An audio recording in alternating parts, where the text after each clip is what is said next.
चलो आज मैथ का चैप्टर नंबर 2 पढ़ेंगे, ठीक है ना। पॉलिनोमियल फर्स्ट चैप्टर जो थोड़ा बहुत रह गया उसको बाद में बताया जाएगा, ठीक है। देखिए यहाँ पे आपको दिया हुआ है कि पॉलिनोमियल सबसे पहले तो किसको बोलेंगे।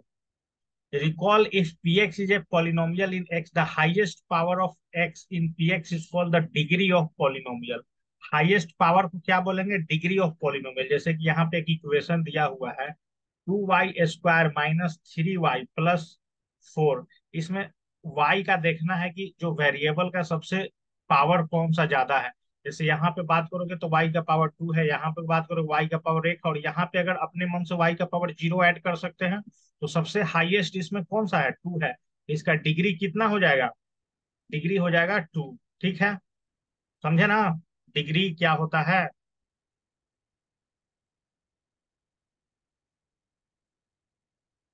ये देखिए, 7u का पावर 6 माइनस 3/2 u का power 4 plus 4u² plus u-8। इसमें सबसे हाईएस्ट पावर कौन सा है? 6 है। तो डिग्री ऑफ पॉलिनोमियल इसमें कितना हो गया? डिग्री हो गया 6 हो गया। कोई दिक्कत इसमें समझने में?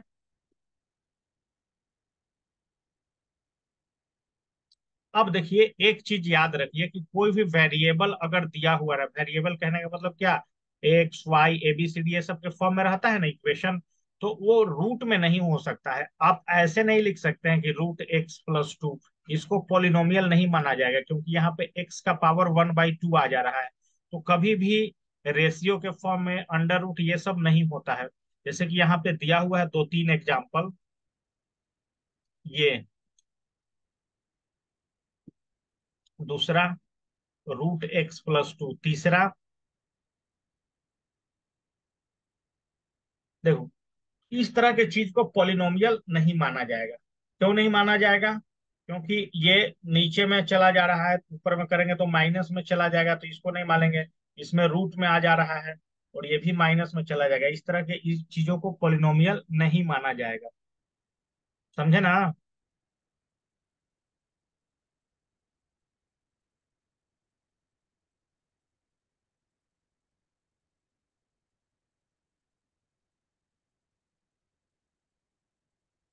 देखो, अब टाइप ऑफ पॉलिनोमियल।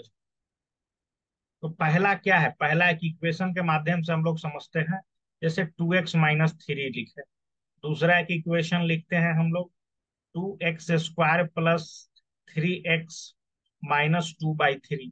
तीसरा एक लिखते हैं 2x⁻³ plus 2x² minus 3x+2। ठीक है, अब देखिए, ये जो है इसमें क्या है? हाईएस्ट पावर कितना है? x का 1 है। तो इस तरह के पॉलिनोमियल को क्या बोलेंगे? Linear polynomial. समझ गए।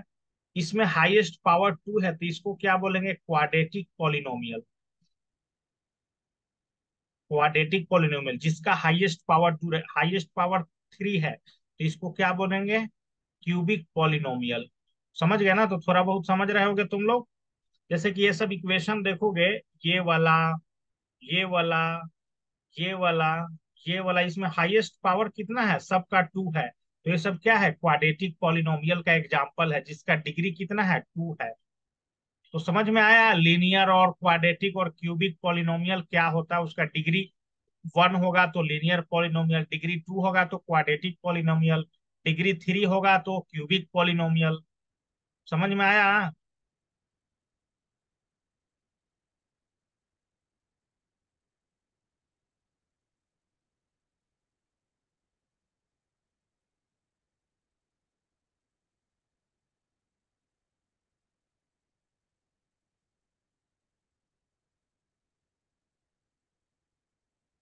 देखो, कोई भी इक्वेशन दिया हुआ है, मान लो कि 2x-5 दिया हुआ है, इसका जीरोथ निकालने के लिए एक क्वेश्चन आता है कि जीरो ऑफ पॉलिनोमियल निकालिए।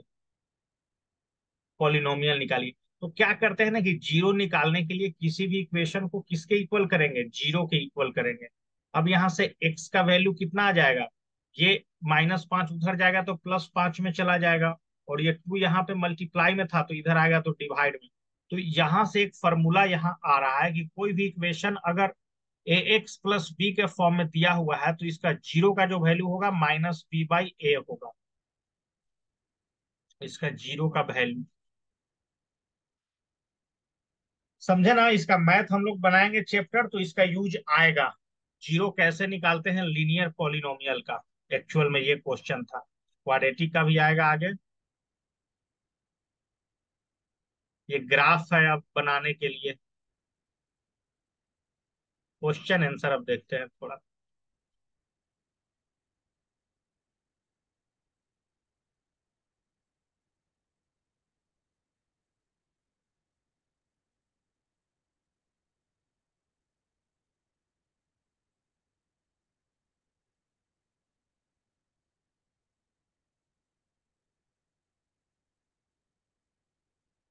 देखो ग्राफे के बारे में क्वेश्चन पूरा दिया हुआ है, इस कारण ग्राफ को स्टडी करना अब जरूरी है।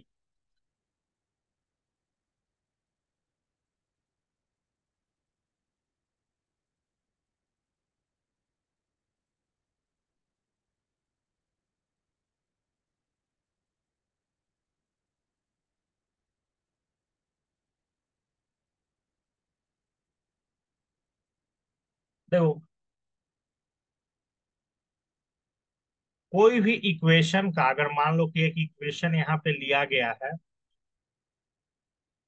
y equal to two x plus three, एक इक्वेशन लिया गया है, ठीक है ना? y equal to two x plus three लिया गया है, ठीक है। इफ y का वैल्यू जीरो पुट करोगे, y का वैल्यू इस इक्वेशन में जीरो पुट किए तो कितना हो गया? Two x plus three. X का वैल्यू कितना हो जाएगा? Minus two by minus three by two हो जाएगा, ठीक है। उसी तरह से इफ एक्स के जगह पे जीरो अगर पुट किया जाए, x equal to zero put किया जाए, तो इक्वेशन का वैल्यू कितना, वाई का वैल्यू कितना आ जाएगा? एक्स के जगह जीरो पुट करेंगे तो वाई का वैल्यू थ्री आ जाएगा। यहाँ पे दो गो पॉइंट मिल रहा है, यहाँ पे देखना पड़ेगा। एक जीरो, वाई का वैल्यू अगर जीरो रखे इस इक्वेशन में, तो एक्स का वैल्यू कितना आया? थ्री बाई टू आया। तो कोई भी अगर इस तरह के क्वाड्रेट में लिखने समय एक्स का वैल्यू पहले लिखते हैं, तो एक हम लोग का आया थ्री बाई टू और जीरो। जब हम लोग वाई का जीरो रखे तो एक्स का माइनस थ्री बाई टू आया यहाँ पे। उसी तरह से अगर एक्स का जीरो रखे इस इक्वेशन में, एक्स का वैल्यू जीरो रखें तो वाई का वैल्यू कितना आया है? थ्री आया है। एक्स का वैल्यू जीरो रखे हैं तो वाई का वैल्यू कितना आया है? थ्री आया है। समझे ना? तो इसको लेके एक ग्राफ ड्रॉ किया गया है, ठीक है ना? कितना कितना? जीरो कॉमा थ्री और zero comma minus three by to को लेके, ठीक है। इक्वेशन एक्चुअल में कितना था? इक्वेशन था y equal to two x plus three था, ठीक है। अब इसका ग्राफ ड्रॉ किया गया है, ठीक है ना? ये ग्राफ इसका है। ग्राफ कहाँ कहाँ से पास करेगा? जैसे ग्राफ पेपर तुम लोग लोगे, जैसे कि इसको हम शेयर करके बताते हैं, बोर्ड शेयर करके।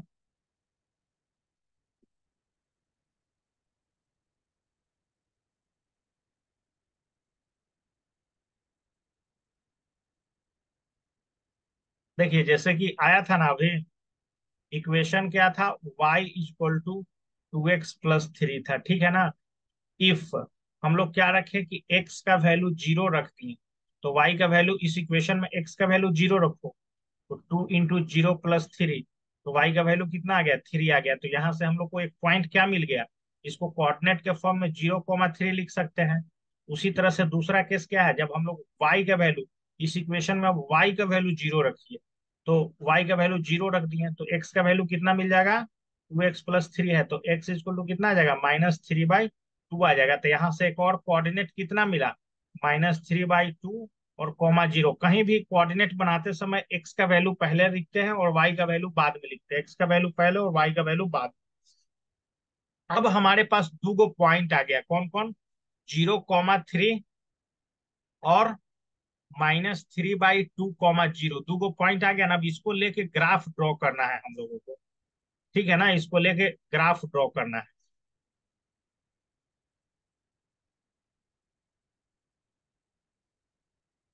चलिए देखिए, तो ग्राफ ड्रॉ करने के लिए ये ग्राफ पेपर तुम लोग जानते ही होंगे। ये पॉजिटिव एक्स वाला एक्सिस है, ये निगेटिव एक्स वाला एक्सिस है, ये निगेटिव वाई वाला एक्सिस है और ये पॉजिटिव वाई वाला एक्सिस है। अगर ग्राफ में हम लोग को देखना है कि मैक्सिमम कहाँ तक जा रहा है, तो एक्स के तरफ जीरो है इधर तो एक्स की तरफ जीरो तो ओरिजिन पे ही होता है, समझ गए। और एक तरफ वाई की तरफ जीरो है, ठीक है, तो उससे कोई दिक्कत नहीं है। एक्स की तरफ पहला, जैसे यहाँ पे डिनोट कर लीजिए, ये वन है हमारा, ये टू है हमारा, ये थ्री है। इधर क्या आ जाएगा, माइनस वन आ जाएगा, माइनस टू आ जाएगा, माइनस थ्री आ जाएगा। उसी तरह से ये वन टू थ्री, नीचे की तरफ minus one, minus two, minus three आ जाएगा, ठीक है। अब हम लोग को जीरो कॉमा थ्री, एक्स के तरफ जीरो और वाई की तरफ कितना, वाई की तरफ थ्री, एक्स के तरफ जीरो और वाई की तरफ थ्री।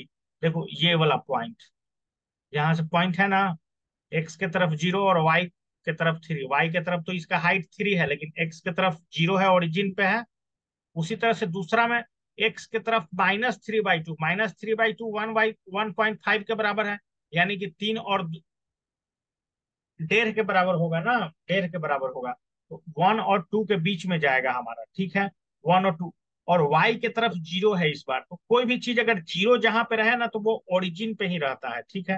तो एक पॉइंट हमारा यहाँ रिप्रेजेंट हो जाएगा, -3/2, 0।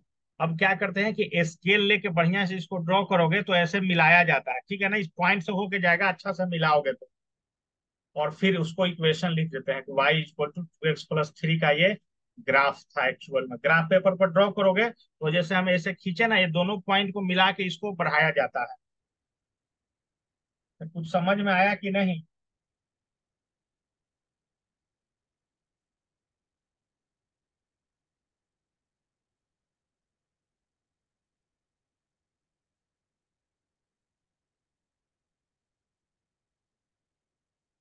क्वेश्चन प्रैक्टिस से समझ में आएगा, कोई दिक्कत नहीं है।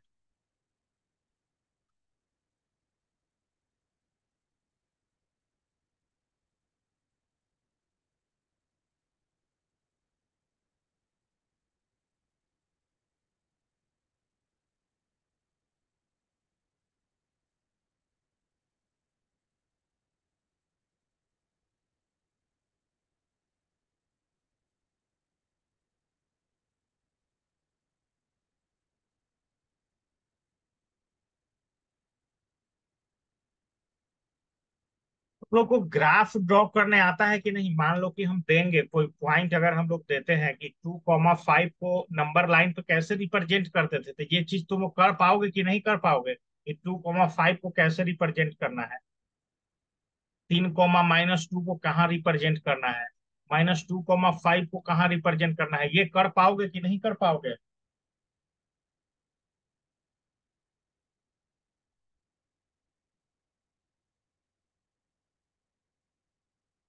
जब नंबर लाइन पे इसको रिप्रेजेंट कर ही लोगे, इसको कर ही लोगे, तब इसको मिलाना है। जब दोनों पॉइंट, जैसे हम लोग का सॉल्यूशन आया ना जी, एगो पॉइंट आया 0,3 और एगो -3,2 आया।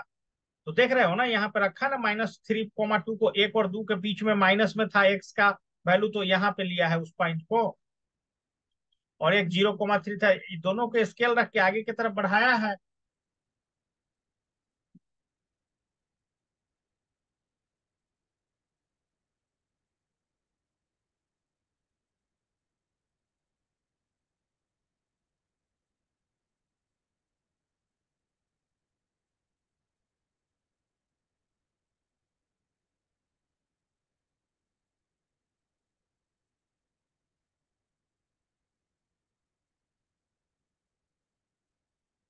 देखो अब एक चीज यहाँ पे तुम लोग ध्यान देते जाओ, ठीक है ना। ये इक्वेशन जो था, ये इक्वेशन क्या था, लीनियर इक्वेशन था। इसका ग्राफ कैसा हुआ है, स्ट्रेट लाइन हुआ। ये याद रखिए, कम से कम ग्राफ देखते चलिए। दूसरा इक्वेशन देखिए, अभी जस्ट क्या दिया है नीचे। दूसरा इक्वेशन में देखिए वेरिएबल कहाँ तक है, टू तक है, तो इसको क्वाड्रेटिक इक्वेशन है। इसका ग्राफ किस तरह बन रहा है, इसका ग्राफ पाराबोला के फॉर्म में बन रहा है, तो ये कम से कम याद रखिए। समझ गया ना, ये अपवर्ड पाराबोला बन सकता है या डाउनवर्ड पाराबोला बन सकता है, डिपेंड करेगा। ये क्या है, अपवर्ड पाराबोला है। इस तरह भी पाराबोला बन सकता है, नीचे की तरफ भी। तो याद रखिए कि क्वाड्रेटिक इक्वेशन का ग्राफ कैसा होगा, देखते ही पता चल जाना चाहिए। ये होगा पाराबोला के फॉर्म में।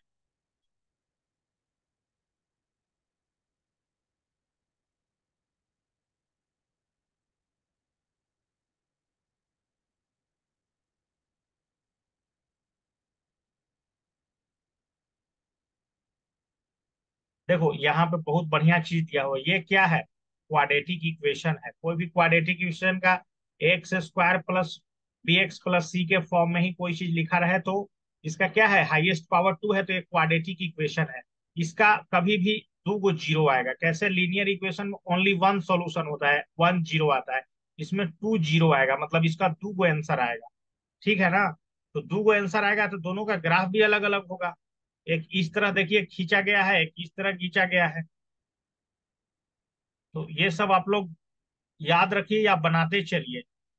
Hair the graph cuts x axis at two distinct point a और ए डैश। मतलब क्वाड्रेटिक इक्वेशन में कितना जीरो? To zero. तो उसका दो गो ग्राफ। सेकंड केस देखते हैं।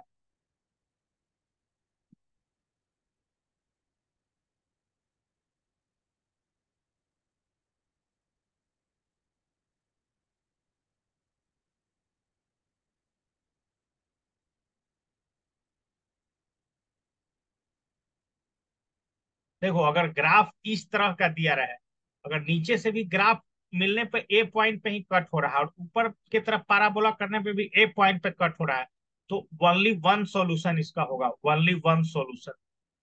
समझ गए ना? Coincide here the becomes one point. समझ गए? तो इस तरह में इसका सॉल्यूशन कितना होगा? एक सॉल्यूशन होगा।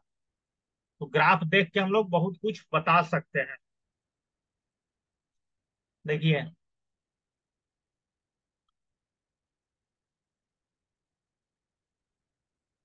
here the graph is either completely above x axis and below x axis। मतलब कोई मतलब जीरो पे है ही नहीं। ये वाला लाइन पर है ही नहीं ग्राफ। तो इस तरह में क्या हो जाएगा? No solution, zero solution. जब ग्राफ एक्स एक्सिस को टच नहीं करे, जब तक तब तक उसका कोई सॉल्यूशन नहीं।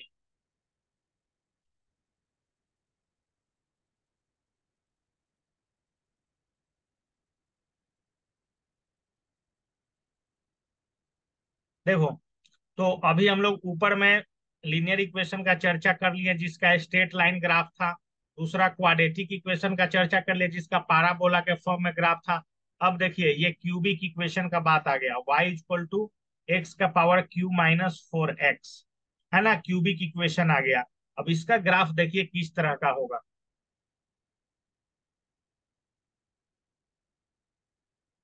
देख के कम से कम इतना तो तुम लोग ग्राफ देख के बता ही दोगे कि क्यूबिक इक्वेशन है कि क्वाड्रेटिक है कि लीनियर इक्वेशन है। देखिए, ऐसे गया, ऐसे आया और ऐसे गया।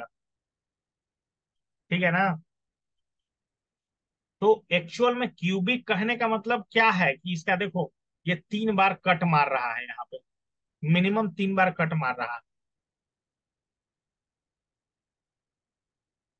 समझ गए ना? अगर खाली ऐसे रहे तो क्वाड्रेटिक इक्वेशन, स्ट्रेट लाइन में रहे तो लीनियर इक्वेशन। याद रखना पड़ेगा। जब क्वेश्चन आएगा तो हम लोग देखेंगे।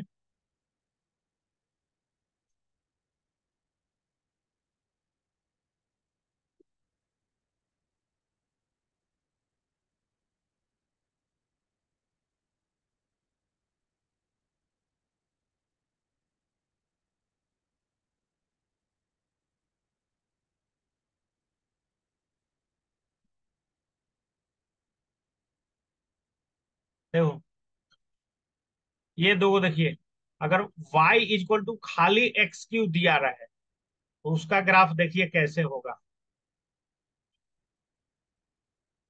देखो एग्जाम्पल से इसको समझ सकते हो, जैसे कि ये ग्राफ कैसे ऐसे बन गया।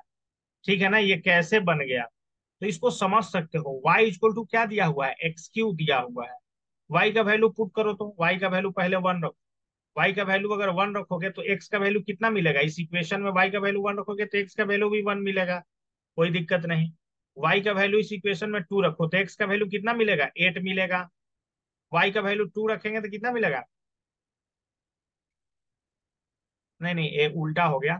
x का वैल्यू अगर हम लोग टू रखेंगे तो y का वैल्यू कितना मिलेगा? एट मिलेगा। एट मिलेगा ना जी? यस। उसी तरह से x का वैल्यू यहाँ पे कितना रख लो? थ्री रख लो तो कितना मिलेगा? y का वैल्यू कितना मिलेगा? ट्वेंटी सेवन मिलेगा। उसी तरह से एक्स का वैल्यू -2 रख लो तो वाई का वैल्यू कितना मिल जाएगा, -8 मिल जाएगा।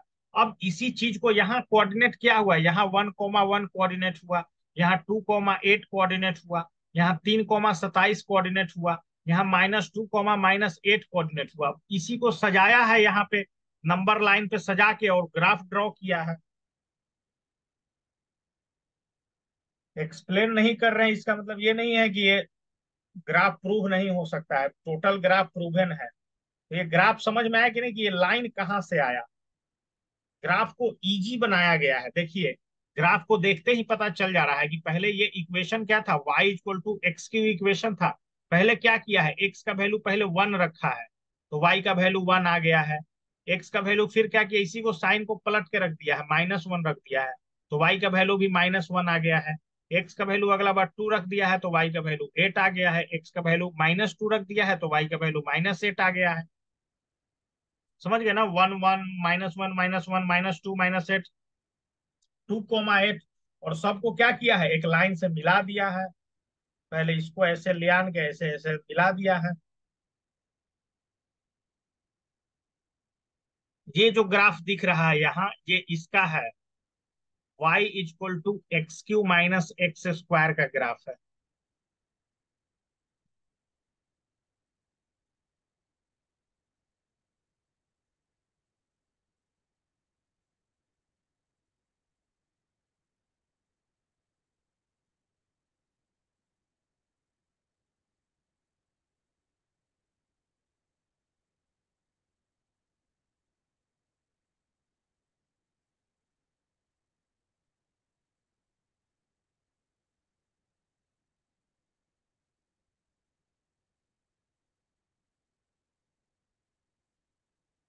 देखो अब यहाँ पे एक चीज देखो, यहाँ पे पूछ रहा है ना कि ग्राफ देख के बताइए कि जो इक्वेशन दिया हुआ रहेगा उसका कितना सॉल्यूशन होगा।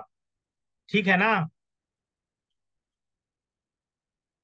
तो देखिए एक चीज आप मान लीजिए कि ग्राफ एक्स एक्सिस को जितने पॉइंट पे काटेगा उतना उसका सॉल्यूशन होगा।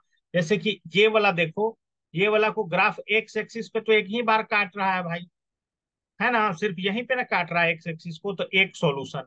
इसको एक्स एक्सिस को 2 बार काट रहा है तो 2 सॉल्यूशन। इसको देखिए, एक बार काटा, 2 बार काटा, 3 बार काटा तो कितना सॉल्यूशन, 3 सॉल्यूशन।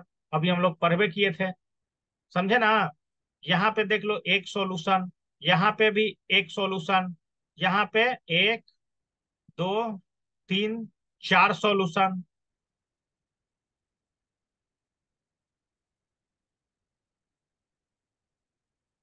समझे कि नहीं समझे।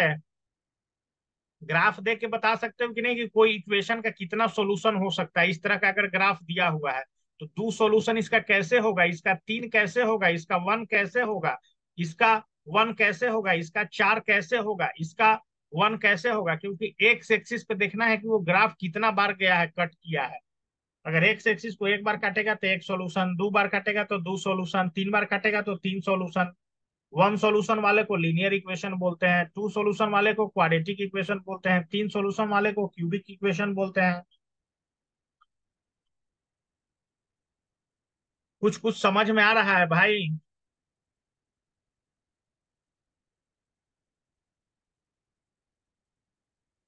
इसको बताओ कितना कितना जीरोज होगा, नंबर ऑफ जीरोज या सॉल्यूशन। नंबर ऑफ जीरोज को ही सॉल्यूशन बोलते हैं, ठीक है ना। जैसे नंबर ऑफ जीरोज बताना है आपको, तो यहाँ पे तो कोई कट ही नहीं रहा है तो नो जीरो। नो जीरो पहला का, नो जीरो।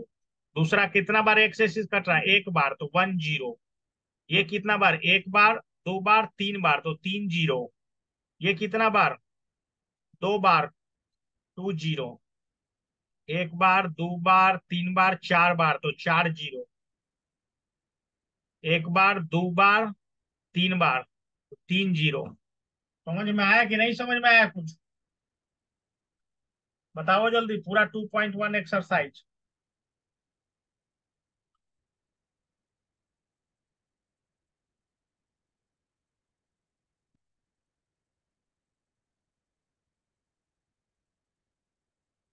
इसके लिए तो ग्राफ पेपर चाहिए,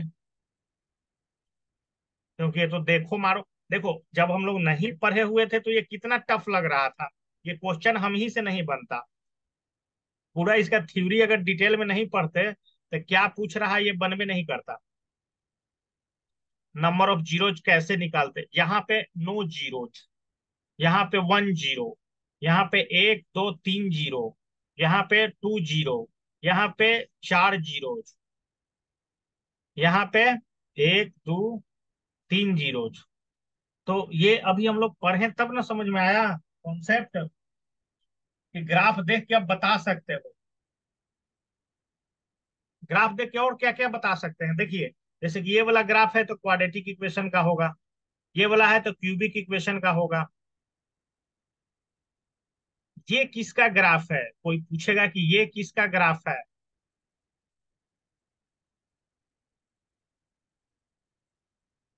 ऐसा भी कभी कभी ग्राफ आ जाता है, ऐसे दिया हुआ है ना तो एक ऐसे आ गया, फिर कभी ऐसे भी आ जाता है। तो y इक्वल टू जीरो का, x इक्वल टू जीरो का ग्राफ है। y की तरफ कुछ ना कुछ है, x की तरफ जीरो। देखते हैं अब सेकेंड चैप्टर इसका क्या है। पहला चैप्टर तो क्लियर है, इसका सॉल्यूशन मतलब कैसे पता चलेगा कि हम लोग जो बनाए वो सही है कि नहीं। पहला का नो जीरो, दूसरा का वन, तीसरा का तीन, दो, चार, तीन, ये कैसे पता चलेगा, इसको चेक करिए जल्दी। इसका स्क्रीनशॉट लो और चेक करके बताओ सही है कि नहीं। फिर अगला चैप्टर में चलते हैं।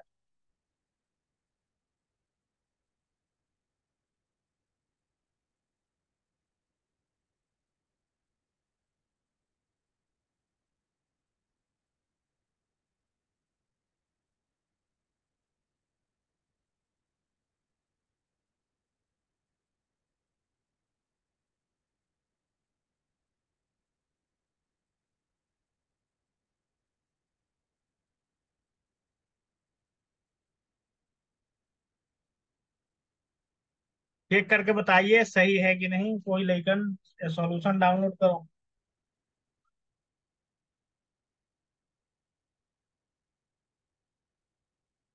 तो समझ गए ना तुम लोग को, इसमें अब कोई दिक्कत नहीं पहला चैप्टर में। अब दूसरा किताब में अब क्या है, पहला चैप्टर उसको तो अब हम नहीं बता सकते। Next chapter.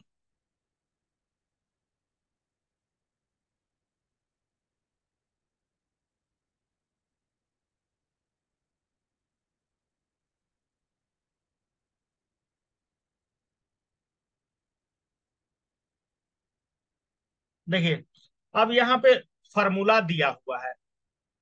जैसे ये दिया हुआ है ना, 2x² माइनस 8x प्लस, क्या दिया हुआ है, 6 दिया हुआ है, ठीक है।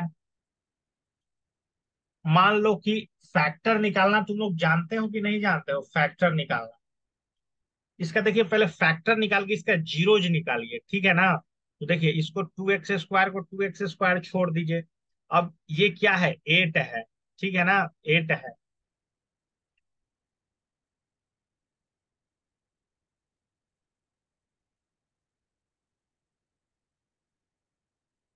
माइनस, गड़बड़ा रहा है क्या, इसको देखो यार क्या हो रहा है।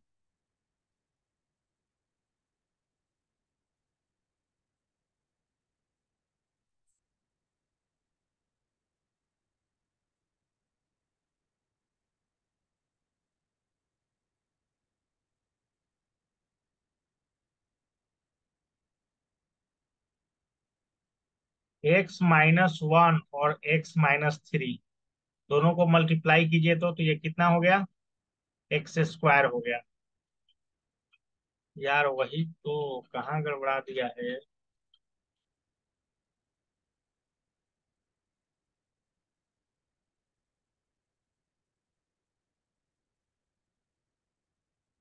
चलो उसको छोड़ दो, यहाँ देखो गड़बड़ाया हुआ है। ये है 3x² प्लस 5x-2 है, ठीक है। अब इसको क्या है, इसका फैक्टर पहले निकालिए, फैक्टर। 3x² को छोड़ दिए, ठीक है। इसको क्या लिख लिए, 6x-x लिख लिए, और -2 दिया हुआ है। नेक्स्ट में क्या किया, 3x को कॉमन ले लिए, तो यहाँ क्या बच गया, यहाँ x बच गया, यहाँ क्या बच गया, 2 बच गया। -1 कॉमन ले लिए, तो यहाँ क्या बच गया, x+2 बच गया। ठीक है, तो कितना आ गया, 3x-1 आ गया, और एक कितना आ गया, x+2 आ गया। अब इसको क्या करते हैं हम लोग, 3x-1 को 0 के बराबर लिख के x का वैल्यू निकालते हैं, तो 1/3 आया। उसी तरह से x+2 को 0 के बराबर करेंगे तो x का वैल्यू कितना आएगा, -2 आएगा। तो x का दो वैल्यू आया ना, 1 और -2 आया, दो गो वैल्यू आया, समझ गए ना। तब इन दोनों का सम कितना होगा, तो इतना निकालेंगे तब ना इसका सम जानेंगे कि कितना होगा। सम अभी हम लोग जानेंगे कितना हो जाएगा, 2, 1/3 -2, ये कितना हो जाएगा, 3, 1 माइनस, ये कितना हो जाएगा, 6, ये हो जाएगा -5/3। ये हो जाएगा दोनों का सम। इसके लिए हमको इतना लंबा चौड़ा क्या करना पड़ गया, प्रोसेस करना पड़ गया। लेकिन इसका प्रोडक्ट कितना होगा, इसका दोनों को गुना करेंगे तो 1/3, इसको गुना करना है -2 से, तो ये कितना हो जाएगा, -2/3। लेकिन इसके लिए क्या था कि फैक्टर निकालना पड़ा, बहुत सारा प्रोसेस था। लेकिन यहाँ पे एक फॉर्मूला दिया हुआ है, डायरेक्ट यहाँ पे फॉर्मूला दिया हुआ है कि अगर इसका जीरोज का सम निकालना है, सम ऑफ जीरोज निकालना है क्वाड्रेटिक इक्वेशन का खास करके, तो क्या होगा वो, minus coefficient of x by coefficient of x² होगा उसका आंसर, सम ऑफ जीरोज का। जैसे कि ये इक्वेशन दिया हुआ था, हम लोग देख लेते हैं इसका टेस्ट करके, 3x² प्लस 5x-2, तो इसका सम कितना होगा, SUM, सम इसका कितना होगा, तो minus of coefficient of x, coefficient of x कितना है, 5 है, 5 के आगे क्या लगा देना है, डायरेक्ट माइनस।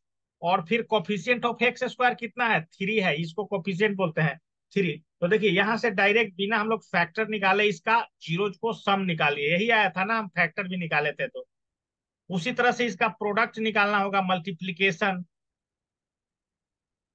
तो उसके लिए क्या फॉर्मूला है, कांस्टेंट टर्म, कांस्टेंट टर्म, और बाई में क्या है, कोफिशिएंट ऑफ x²। तो अगर ये वाला इक्वेशन का जीरोज का प्रोडक्ट निकालना था, तो कांस्टेंट टर्म इसको बोलते हैं जिसमें कुछ एक्स वाई नहीं लगा रहता है। तो कांस्टेंट टर्म कितना था, -2 था, और कोफिशिएंट ऑफ x² कितना था, 3। यही आया था गुना करके भी। तो ये चीज भी समझ में आ गया ना कि क्वाड्रेटिक इक्वेशन का सम ऑफ जीरोज और प्रोडक्ट ऑफ जीरोज कैसे निकालेंगे। फार्मूला है, समझ में आया ना फार्मूला, कोफिशिएंट ऑफिशिएंट का मतलब समझ में आ रहा है।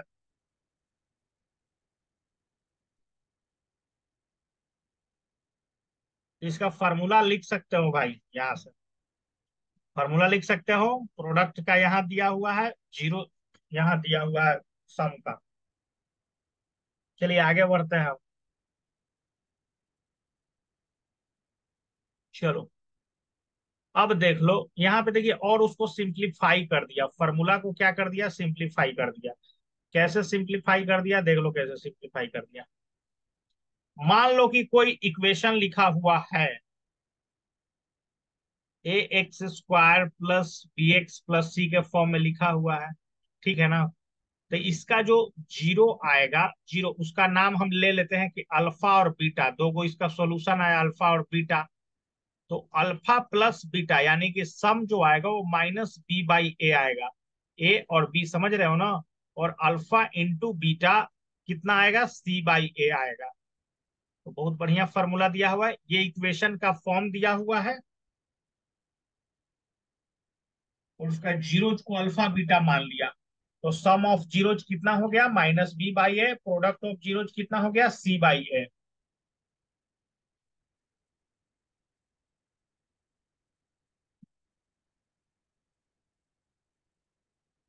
नंबर लेके देखो कैसे समझा देते हैं।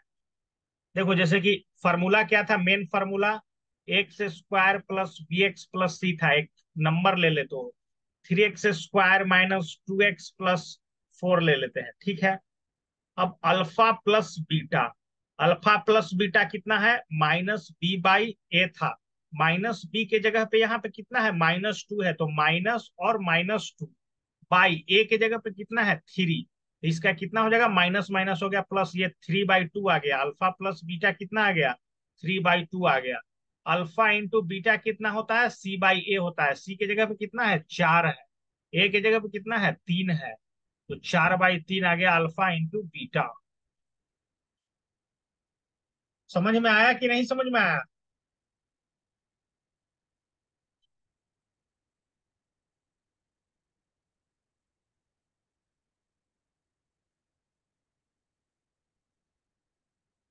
चलिए आगे बढ़िए।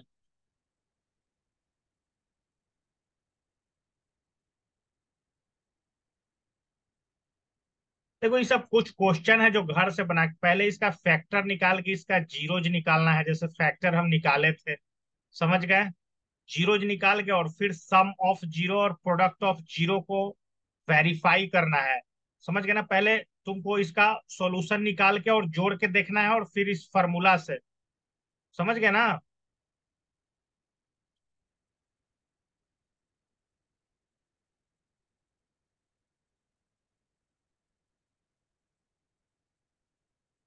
ये यहाँ पे दिया हुआ है, x² - 3, इसको क्या लिख लिया है, एक्स का स्क्वायर माइनस √3 का स्क्वायर। ये क्या है, a² - b², तो इसको तोड़ देते हैं डायरेक्ट, तो a+b और a-b, समझ गए। इसका क्या हो गया, a कैंसर हो गया √3, और a कैंसर कितना हो गया, -√3 हो गया, ठीक है। अब इसका सम पूछेगा कि सम सम कितना हो गया, तो √3 को -√3 से जोड़ दो, तो ये 0 हो गया। सम ऑफ जीरो कितना, 0। और प्रोडक्ट कितना हो गया, -3 को √3 को -√3 से मल्टीप्लाई कर देना है, तो ये कितना आ जाएगा, -3 आ जाएगा। प्रोडक्ट कितना हो जाएगा, -3 आ जाएगा। समझ में आया, तीसरा नंबर एग्जाम्पल।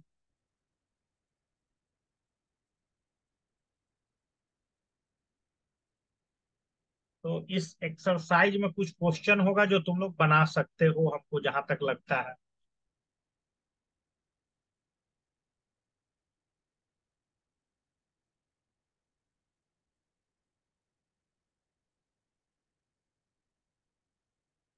तो इसका सब का क्या करना है, कॉफिशिएंट भी बताना है, जीरोज भी निकालना है, और उसका सम और प्रोडक्ट का रिलेशन भी निकालना है। तो ये सब बनाना घर पे कोशिश करना तुम लोग। फिर यहाँ पे उल्टा गिनती दिया हुआ है, जीरोज दिया हुआ है, सम और प्रोडक्ट दिया हुआ है, गिवन, समझ गए ना। सम और प्रोडक्ट दिया हुआ है, ये सम है और ये प्रोडक्ट है, तो तुमको पॉलिनोमियल ही डायरेक्ट बनाना है। ये कल हम बताएंगे, कल के क्लास में। आज बैठ के जितना एग्जाम्पल में दिया